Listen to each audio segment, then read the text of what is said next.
කොන්දට පහර දීලා තියෙනවා. ඒ මියගිය නිලධාරීන්ගේ බුද මාර්ගවල තිබිලා තියෙනවා කොහොමිටවල්. ගන්න මොනතරම් අමානුෂිකද කියලා මේ නිලධාරීන්ගේ රහස් ප්‍රදේශ කපලා SP ගේ ටේබල් එකට දීන් තියලා තියෙනවා. රහස් ප්‍රදේශයක් කපන්න තරම් තරහ බන්ධකාර පොලිස් එක්ක දැඩි වෛරයක් තියෙනවා. දේශපාලන හස්තයකුත් ක්‍රියාත්මක උණයි කියලා රැඳවියන්ගේ පවුල්වල අය උසිගන්වා ඉදිරි දිනයන්වලදී පාරට බස්සන කතාවක්. බස් අල්ලගො මේ ගමුව හිරගෙදර අපරාධ ස්ථානයක්. රැඳවියන් තබන්න සුදුසු නෑ.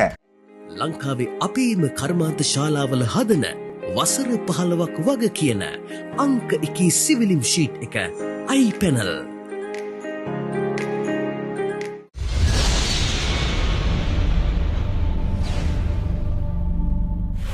අයබෝව වේවා සියලු දෙනාටම. අදත් ඔන්න මේ අර බන්ධනාගාර සිදුවීම ගැන කතා කරන්න තමයි දැන් මේ වෙද්දී ඔයගොල්ලෝ දකින්න ඇති thumbnail එකේ මොකද්ද තියෙන්නේ කියලා. ඔව් ඒක ගැන කතා කරන්න තමයි අද සූදානම් වෙන්නේ. ඒකට ප්‍රධාන හේතුව තමයි මොකද ඊයේ මේ සිදුවීම් සම්බන්ධව පශ්චාත් මරණ පරීක්ෂණය සිදු වුණා. ඉතින් ඒකෙදි කතා වුණේ මොනවද? ඒකෙදි එළියට ආපු තොරතුරු මොනවද කියන දේ තමයි අපි අද කතා කරන්නේ. මොකද ඒකට ප්‍රධාන හේතුව තමයි සමහර දේවල් තියෙන ඔළුව හිරි වැටෙනවා මේ කතා ටික ඇහුව.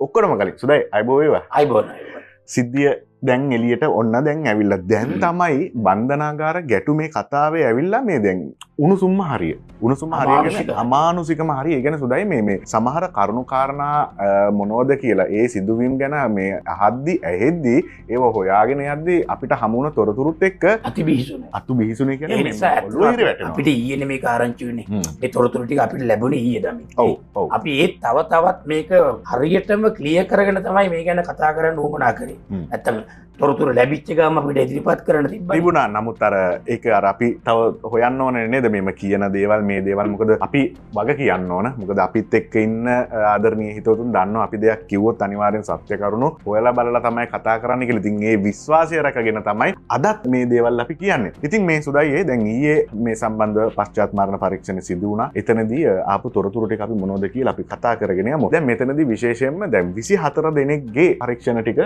කරලා ඉවරයි. කරලා ඉවරයි. එතකොට මෙතනදී මේ දැන් ඒ වාර්තාවලට අනුව අපි කතා කරන්නේ අර වැටිලා තියෙද්දි අමානුෂික ලෙස පපුවට කොන්දට පහර දීලා තියෙනවා. ඒත් එක්කම තියුණු ආයුධ වලින් අර උල් ආයුධ වලින් හිසට එහෙම පහර දීලා තියෙනවා. සමහර අර මියගිය අයගේ අපි සිරුරු දැක්කට පස්සේ මේ අර ප්‍රභාකරන්ගේ ඔළුවේ පැත්තේ කෑල්ලක් ගෙල්ලලා තිබුණේ. ඒ වගේ තිබුණා. ඒ කියන්නේ තමයි මල් පෝච්චියම තියෙනවානේ. ඒ ලොකු මල් පෝච්චි වලින් මූණට දාලා තියෙනවා. ඊට අමතරව ඔය ස්ලැබ් කෑලි තියෙනවනේ. ඔව්. වතුරේ කොන්ක්‍රීට් කෑලි ඒව හැම අරගෙන අමානුෂික ලෙස පහර දීලා තියෙන්නේ. දැන් අද වෙද්දී අපිට දැනගන්න ලැබුණානේ ඒ මියගිය නිලධාරීන්ගේ බුද මාර්ගවල තිබිලා තියෙනවා කොහොමිටවල් තිබිලා තියෙනවා. හිතන්න මොනතරම් අමානුෂිකද කියලා මේ සිදුවීම් කතා කරද්දී සමහර ඒවා ඇත්තටම කියද්දි නිකන් කතා කරන්න බෑ ඒ දේවල්. ඇත්තටම මේ නිලධාරීන්ගේ රහස් ප්‍රදේශ කපලා SP ගේ ටේබල් එකට ගිහින් තියලා තියෙනවා. මේක මේ කොහෙවත් සඳහන් වෙලා නැහැ. පුවත්පතකවත් නැති දෙයක්. මේක එළියට තාම ආවේ නැහැ. ඉතින් මේ දැන් ඒ කියන්නේ නියාමකවරයාගේ මේසේ උඩින් රහස් ප්‍රදේශ කපලා ගිහිල්ලා තියලා නිලධාරීන් කීප දෙනෙක්ගේ කපලා ඒව චප්ප කරන්න තැනට චප්ප කරලා මේ සුඩ ගිහින් තියලා හිතන්න මොන තරම් මේ අමානුෂික විදිහට මේ දේවල් සිද්ධ වෙලා තියෙන කියලා. සුදයි මේ කතාවේදී මම මේ අපි හිතන්නේවත් නැති දැන් ඕනම කෙනෙක්ට මේ සිදුවීම දිහා බැලුවම හිතන්න පුළුවන් මෙහෙම වෙන්න පුළුවන් කියලා. නෑ, ඊටත් එහා ලොකු මේකේ අద్භූත කතන්දරයක් තියෙනවා. ඒ සියලු දේ එළියට ඒවි හරි තොරතුරුත් එක්ක අපි ආයි නැවත ඒ දේවල් අරගෙන එන්න. දැන් මේ දේවල් කතා කරද්දී දැන් රහස් ප්‍රදේශයක් කපන්න තරම් තරහ කේන්තියක් කොහොමද මේ රැඳවියන්ට ඇති වෙන්නේ සුදායි? ඒක මාර සීන් එක නෑ. දැන් මෙහෙමනේ දැන් බන්ධ පොලිස් නේ බන්ධකාර පොලිස් එක්ක දැඩි වෛරයක් තියෙනවා.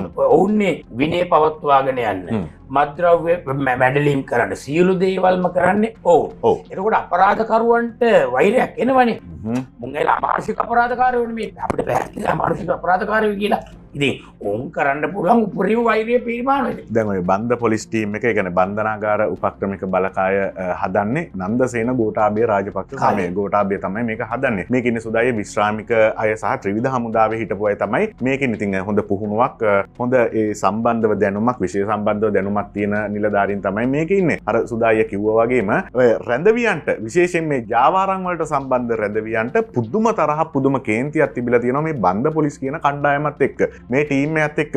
ඒකනේ අර විදියට අමානුෂික විදියට පහර දීම් කරලා ඔළුව අර එක මරණයක් එක දේහයක් අර ගෙදරට ගෙනාට පස්සේ බිරිඳ අඬ කියනවා අඩුම ගානේ මට බලන්න මූණවත් ඉතුරු කරලා නෑලු. චප්ප කරලා. මූණ චප්ප කරන්න තරම් මොකද්ද තිබුණ වෛරය කියලා අහනවා. ඉතින් දැන් මේ ප්‍රශ්නේ මුලටම ආවොත් සුදායේ ප්‍රධාන හේතුව තමයි බන්ධනාගාරය ඇතුලේ මේ දේවල් කරන්න ඉඩ දීමේනේ. එතකොට එතනදී ඇඟිල්ල දික් කරන්න කාටද ඕන කියන එක අපි අමුතුවෙන් කියන්න ඕනේ නැහැ. ඇඟිල්ල දික් වෙනවා විශේෂයෙන් බන්ධනාගාර දෙසට. මොකද නියාමකවරුන් ඇතුලේ සිටින නිලධාරීනුත් මේවට සම්බන්ධයි කියන දේ අපි අමුතුවෙන් කියන්න ඕනේ නැහැ. අනිවාර්යෙන් සම්බන්ධතාවයක් තියෙන නිසා සමහරක් ඔක්කොම නෙමෙයි.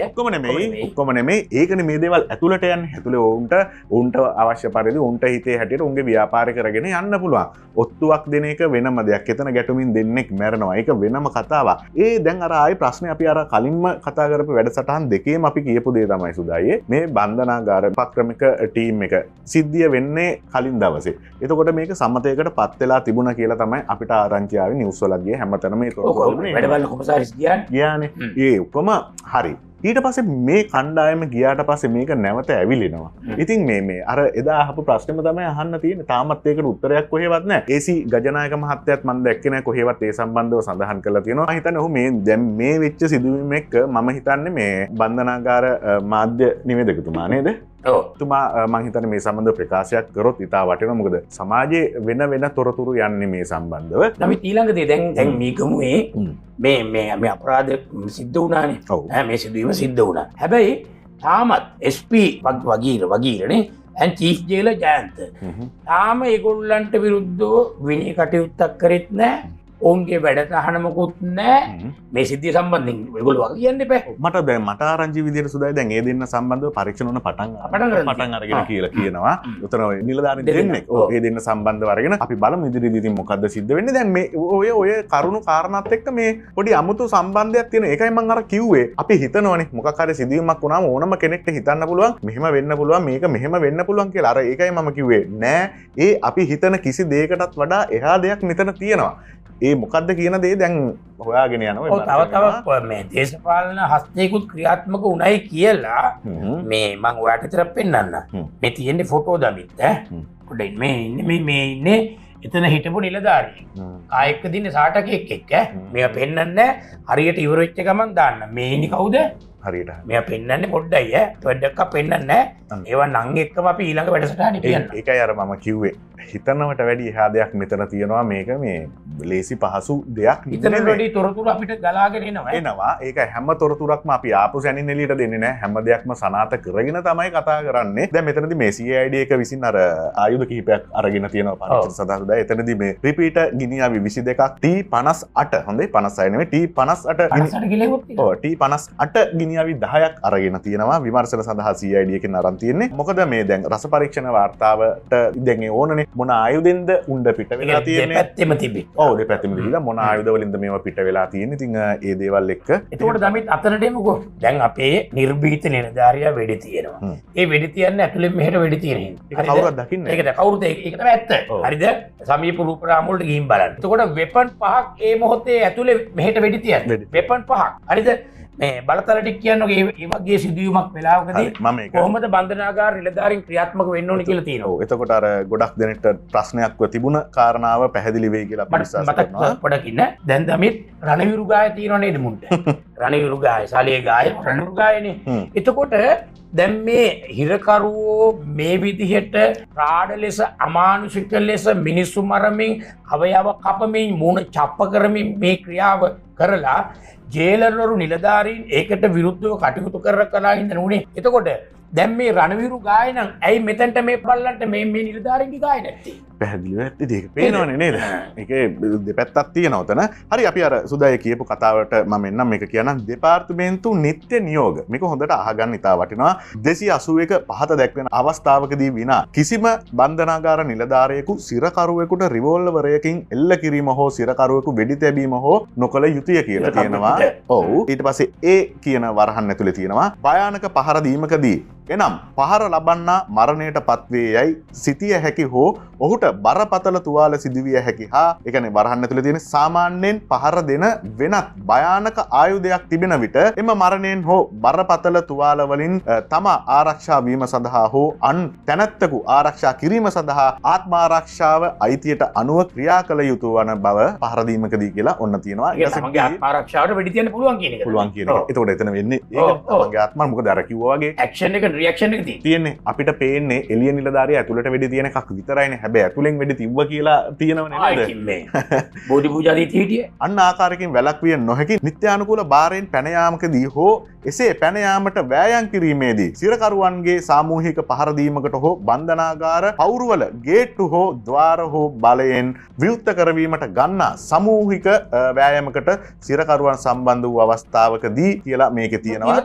ඔව් මේකේ සාමූහික අවස්ථාවකදී දොරවල් කඩාගෙන ගේට්ටු කඩාගෙන එනවනම් තියන්න ඕන කියලා තියෙන්නේ. ඉතින් මේකෙම තියෙනවා. උන්ට ඒ දීලා තියෙන බලය අර මුංගේ සලකුණ දෙන්න ඕන මේ නෙළුම් මල් දිදී යවන්න ඕන මෙහෙම කරගෙන. දැන් මේ ප්‍රශ්නය යන්නේ දැන් වෙනම පැත්තකට. දැන් ගොඩක් දෙනෙක් අහලා තිබ්බා මේ සුරේෂ් මැරුණද කියලා. ඔව් සුරේෂ් මැරුණා. හැබැයි මේක මෙහෙවපු සුරේෂ් නෙමෙයි මැරලා තියෙන වෙන සුරේෂ් කෙනෙක් ඒකත් පැහැදිලි කරන්න. සුරේෂ් සලේ කියලා. අර සිද්ධියේ මහමොලකරුව කියන පුද්ගලයා දැන් අපි කලින් අපේ වැඩසටහන් බැලුවා. දැන් මෙතන රිදෙන්න ඕනේ රාජ්‍ය නිලධාරීන්ගේ පැත්තනේ ගන්න ඕනේ.